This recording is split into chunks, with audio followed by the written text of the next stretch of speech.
Hello, Americans. Stand by for news. Exclusively on ESPN Plus, UFC 313, Saturday. Reigning light heavyweight champion Alex Pereira defends his title against number one contender Magomed Ankalaev, and an explosive lightweight bout between Justin Gaethje and Rafael Pazzi.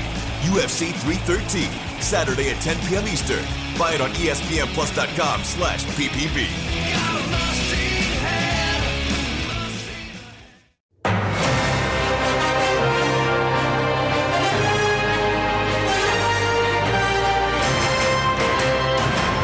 Spanning the globe to bring you the latest in classic rock news and comment. It's the Classic Guitar Rock Daily Update with your host, Jeremy Lunnan. I'm revved up, ready to go. Hope you are too. This is a special solar eclipse edition, Monday edition. It's a Monday. Solar eclipse is going on. In fact, probably right about now is, I think here in my neck of the woods, I'm in the Pacific Northwest. It's only going to be like 25%. I think I'll run up, and I went up a minute ago and I'm still seeing spot. Don't look straight at the sun. And what do? I walk straight out and I look straight up at the sun. Don't do that. But anyways, it's kind of cool. These don't happen very often. And I'm reminded of back in 2017. And is it just me, or every time there's an eclipse, they say something like, this will be the last eclipse we'll see in 40 years. And then like 2 years later, there's another eclipse. So I feel like either we're not really sure how often they happen, or maybe I'm just not paying it. Maybe it's a me problem. It probably is. But I can remember like in school running out at 10 years old, watching an eclipse, and the teachers were like, yeah, you'll never see another one in your lifetime. Well, I've seen like 8 since then. So it's cool. Don't get me wrong. Solar eclipses are cool. But if you remember back in 2017, we happened to be vacationing in Oregon, and we're on our way back. And in Oregon, there's a little town in Oregon that was supposed to be like one of the best spots in North America to view the eclipse. And all the stops were out. I mean, there was people coming in RVs from everywhere to watch the eclipse in Oregon. And I mean, they're cool. I don't know that I'd drive 3 days to see it, but anyways, it was on this date. No, not on this date. It was on the last big eclipse, August of 2017, at the Moonstock Festival. Remember that? In Carterville, Illinois. Ozzy planned his set to happen during the eclipse. And during the song, Bark at the Moon, everything went dark. And you can go on YouTube and watch this. And the fan video that I watch, he pans up and you see the eclipse as they're playing Bark at the Moon. It's pretty cool. I mean, and the eclipse was over by this time the song was over. So it didn't last that long, but it's kind of cool. So hopefully your kids at school are able to go out and watch it safely, right? You cut the little hole in the cardboard box and you watch it, or you know what? Just watch a video of it. I mean, that's okay too. This was cool, guys. I just watched this morning, and it was cool.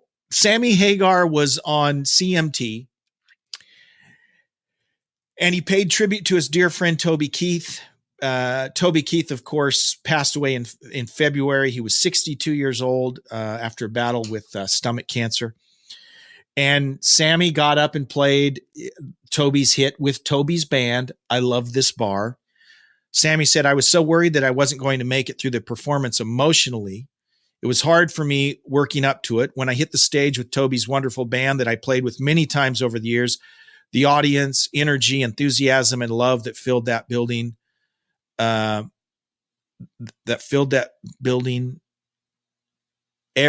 turned every tear of sadness into joy, I think is what it says. But it was cool. And, here's the thing. I got to be careful when I say this. Modern country music sucks. Most of it. Okay. I mean, I got to be careful when I say that. I do think some of the best musicians in the world are in Nashville, right? But Nashville has become the McDonald's of the country music machine in that they just churn out this drivel that is as bad as the pop drivel, maybe even worse in some ways. But I think the spirit of rock and roll, many of my favorite rock artists have relocated to Nashville. It's Music City, right? That's where the work is. So Toby Keith, yeah, he was a country artist, but he was a rocker, dude. And a lot of those, there's that intersection between a lot of rock and roll artists and a lot of country artists. And I think there's a reason for that. If you were a Toby Keith coming up in the 90s, rock music was kind of going down the toilet. You know, grunge was kind of, I don't want to say grunge took it in the toilet, but if you were a rocker and you wanted to play rock and roll with guitar solos and with good crunchy guitars, well, guess what? You had a better shot of doing that in Nashville than anywhere else, because we were getting into all the grunge, the super heavy, non-melodic rock. Sorry, I'm going to say it. A lot of that stuff sucked. Okay. The thing that the 80s had going for it was melody. Yeah, you can talk about hair bands, you can talk about all that, but we still knew how to write hooks and write melodies and play great melodic rock. Grunge kind of ruined that. And much of the rock that came, there are exceptions, but in general, I think the rock and roll spirit for a guy that wants to play good melodic rock, the only place you could do that was country in a lot of ways. Sad to say. And now country's even slid further in the toilet. I can't even listen to country radio, but Toby Keith, I've seen Toby Keith live. It was an awesome show. His band played Stranglehold, and Toby Keith came out and sang Stranglehold. And it was one of the most rocking shows I've seen in 20 years. And it was a country artist.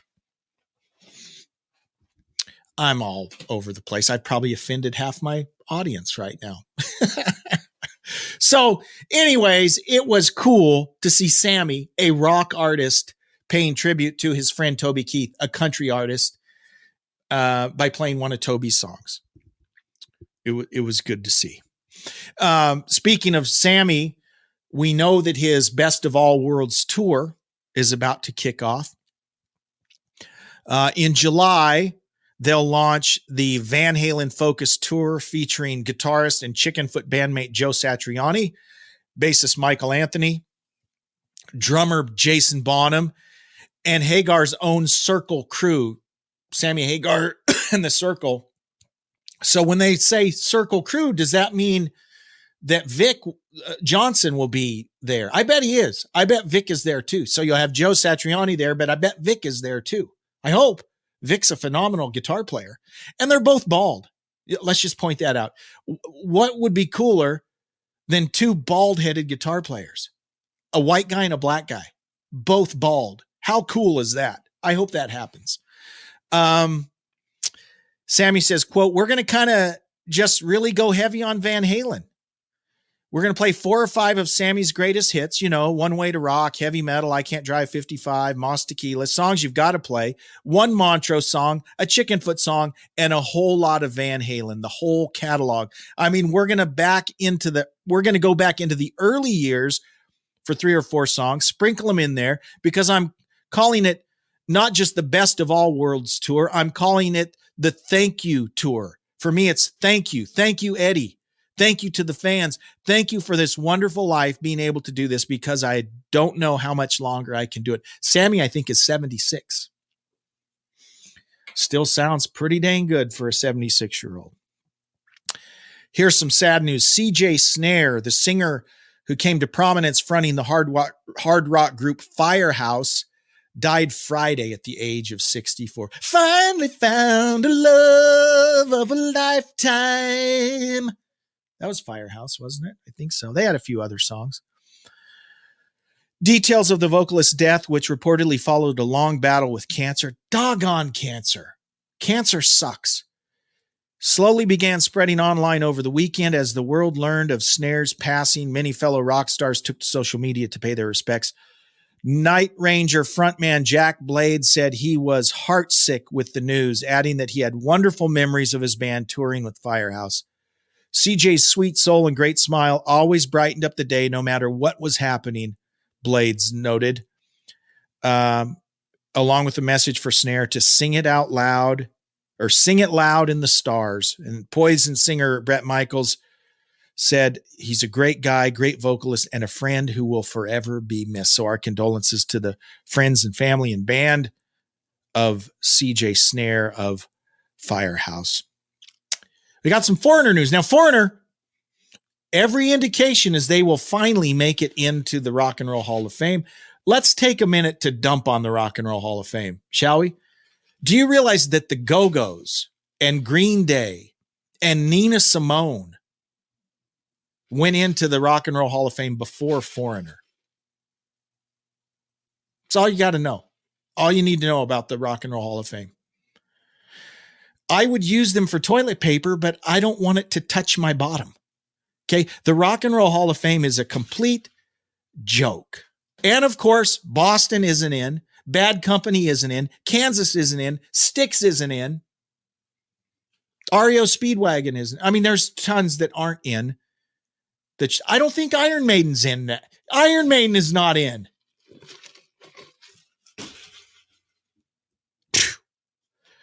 I'm going to go out and stare straight at the eclipse. I'm going to do it. Okay. Lou Gramm. The good news is Foreigner looks like they're going to make it into the stupid Rock and Roll Hall of Dung this year. Okay. But you know, there are hurt feelings between Lou Gramm and Mick Jones. Were you aware of this? I wasn't aware of this. How did I miss this? So the only number one song of all the top 10 hits, massively successful multi-platinum career that Foreigner had, the only number one song they had was I Want to Know What Love Is. That song. Not my favorite Foreigner song, but it is a beautiful song. And I have to say, when I saw them live back in September, it was a great moment when they sang that song. It sounded great. The crowd was all into it. It was wonderful. Well, here's the story. Lou claims that he and Mick worked together writing that song. It's a massive hit, number one song, one of the biggest hits of the 80s, right? And just one of the best ballads, beautiful song of all time. And Lou says that they worked together on it, spent a lot of time on it, and yet Mick did not give Lou any writing credits. So Lou Gramm does not make any money publishing from that song. So as you can imagine, he's not happy about that. And he still kind of holds a grudge. He says, it's very difficult because we worked our tails off together writing most of those songs. This is his interview with VPR Rocks. And I think we were the focal part of the band too. So the live show was very important and stuff. And I thought we had a very good relationship during most of those years. But after that, I Want to Know What Love Is, meaning the disagreement. After that happened, it was different. He said they all knew that it was going to be a big hit. They all knew. As soon as they wrote it, recorded it, it was going to be a big hit. Yet, he says he made significant contributions to the song, yet received zero credit due to Jones's greed. He said, we barely spoke to each other on tour even. I knew that what he did to me, he was wrong and he was dishonest. And he made a fortune and I made nothing. And I got no credit from my peers or anybody. It's that Mick Jones magic touch. Look, he did it again. I want to know what love is. So yeah, there's some bitterness there. Now, despite this, Lou says he expects to perform with Foreigner if the band is inducted at the Hall this year. But that doesn't mean that their relationship will be mended, right? He's still, think of A song of that magnitude, think of the money that Mick Jones has made from that. And if Lou's account is correct, yeah, he got gypped out of millions of dollars. Okay. Lou says, quote, I'm not sure what to expect. I mean, I'll be friendly and cordial, but I'm not going to be like, I found my long lost brother or anything. More Lou Gramm news. He was speaking to Lee Ritchie. I'm not sure who Lee Ritchie is, but speaking to Lee Ritchie, he's talking about his retirement plans. And he says, I've been doing it, geez, for almost 50 years. And I would like to turn my attention to my family and my muscle cars and just enjoy myself, knowing that when I lay down at night, it'll be in my own bed. Then he says, this is going to be it. I've been putting it off, and I still enjoy performing. But when you've been doing it for as long as I have, the travel is the worst. It really takes its toll, and that's a sign that you're getting old.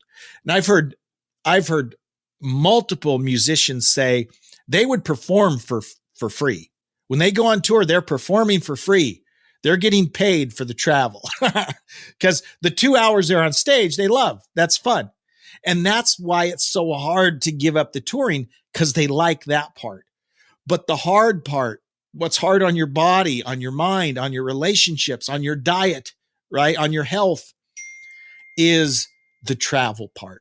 And the older you get, absolutely, the harder it gets. Now, this is cool. He's talking about his set list for this final solo tour that he's doing. He said, it's a good blend of songs from my 2 solo albums and the Shadow King album as well. And some of the big hits, some of the things I've been involved in writing with Mick, Foreigner. We do a bunch of Foreigner songs too. And I've got to tell you that between the two musics, meaning his solo stuff and the Foreigner stuff, it brings the house down. Now, I want to throw this out because, guys, I completely missed it when it happened the first time, but I've gone back since then and listened to the Shadow King album.